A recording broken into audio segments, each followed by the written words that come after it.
Well, it's the 28th of February 2018, and we're about a month behind schedule. So, anyways, this is kind of like the beginning of the end of this block. We kind of cut it up a little bit there to do a little experimenting with. But I'll see if I can straighten out this camera. But we have too many projects going to get any one of them done right. I'll give you an example of what a mess the shop is to start with.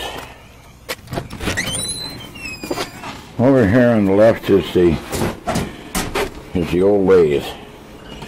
This 91-year-old girl had a bad clutch in it here, and we spent about a month on and off fixing it, and it is now back working.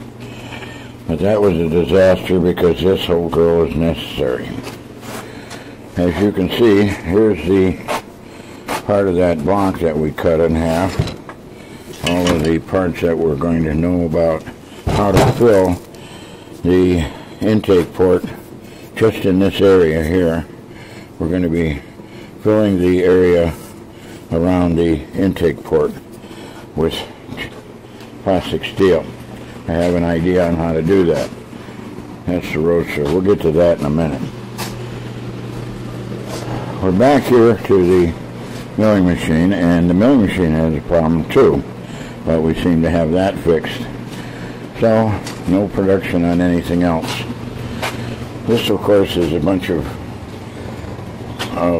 main bearing caps, because we have a block over here, which is APA block, that looks excellent. We haven't tested it yet, but there's no known bad parts. It has a standard bore on it, so it's a good looking block. This is a late 38 to 40 block crankshaft that's going to go in the race motor. So, but we're just trying, because it has 10 under mains, we're just trying to find caps to fit the block. So we're working on that. That's one project. I'm trying to straighten up the shop here. As you can see, everything is better organized than it was yesterday, but that doesn't necessarily mean it's organized. This project just jumped out at us. We rely upon scrapyards and junkyards to furnish us with the stuff that we need, and it's nice to have good relationships with them, and building a hit and miss motor is one of them. So we're fixing this guy's hit and miss motor so that we can go in there and get more parts for our hot rods in our projects. So now we're on this side. This is the Roadster, and it hasn't really had a lot of work done on it until just recently. This is a 59 block that is going to be the race motor, and that's the one we're going to fill the intake ports with plastic steel and make a 1,000 horsepower motor out of that, or maybe a little less, but whatever. That's the design there. And this is the progress on the Roadster. We're trying to work on the pedal assembly and floor. You have to fit people into the car to drive it, and we've come up with this piece here is the floorboard.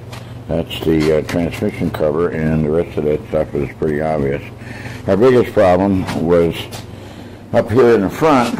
We had a cross member for the front axle assembly and front suspension. The front suspension was a mock-up, and we finally got the front suspension, so it's definitely in a position where it should work, and if it don't, we'll just scrap it entirely. But in the meantime, we have to put in the permanent front cross member. So I'm in the process now of of just building the front cross member, and this is kind of like the start of that procedure. So we're moving it 1.25 inches further forward, and that'll give us more clearance for a fan and the steering components behind it. So that's it. So yes, now we're back over here. This is the hit and miss motor that's really really quite a comical thing. But anyways, it seems to be a pretty good. I got the valves fixed in that.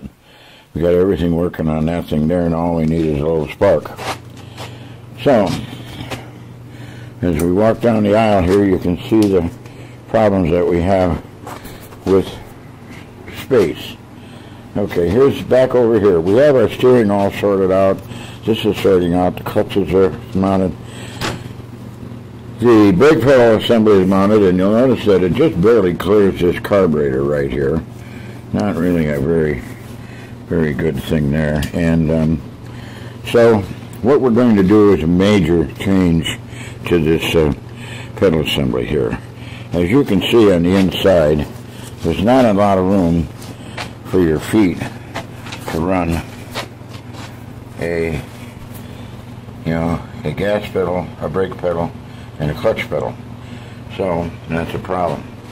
Next, of course, is the cost of seats. We've kind of run into the fact where the seats, racing seats, a decent set costs about $600, and there's some cheap plastic ones that cost about $300. But if you're going to go racing, I'd rather have the better ones, and there's probably even better ones than that.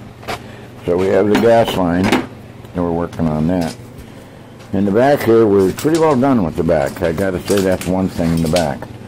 This here is a project for my good friend George. We're going to convert this into a dual distributor project for him, and that'll be something that I've been trying to make for the last 25 or 30 years.